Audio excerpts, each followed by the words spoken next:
अस्सलाम वालेकुम मासी पापुल।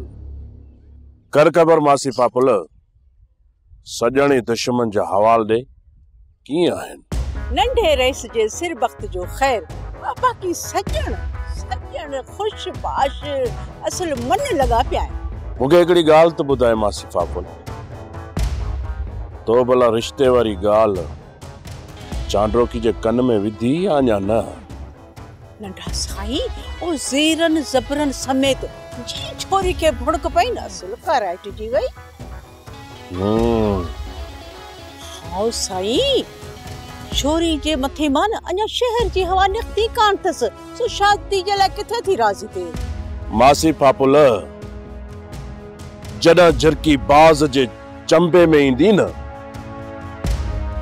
त वेचारी फरफराईंदी ऐं उन जा खंभ बि ज़रूर विकरंदा। शाह मुराद जे खानदान लाइ का या घट फखुर जी ॻाल्हि न आहे जो उन्हनि जी धी वॾे हवेली जी नुंहुं चूंडजी पई वञे। कुझु माण्हू पंहिंजे भाग के लतूं ऐं इटूं हणंदा आहिनि,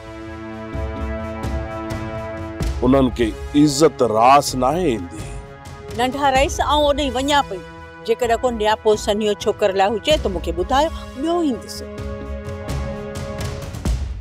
मां मान केले जे बाग मां निकतम, परे गाडी टमदू लोड बियो खाइन। मां बि वेझो वञी चयोमान मूंखे लोड खारायो। हुननि जो हिकु ई शर्त ते, अरे कहिड़ी शर्त चई? माई थी ॾेखार। पोइ मां माई थी ॾेखार, पोइ हली ॾेखारियो मान। हीअं करे खिलनि पियूं।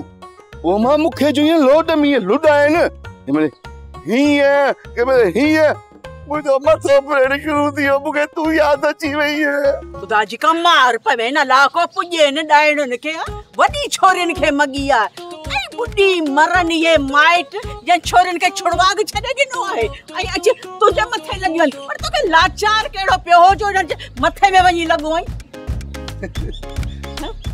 मां असल में ॻाल्हि इहा त पोइ मूंखे वणंदी वञे ते खिले वणंदी माथई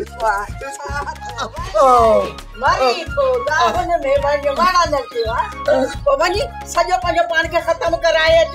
वणनि सुठो को पुॼान ॾिस न जो हशर छा थी कया ऐं मुंहिंजे सता मजो पुट जो ही हशर कयो।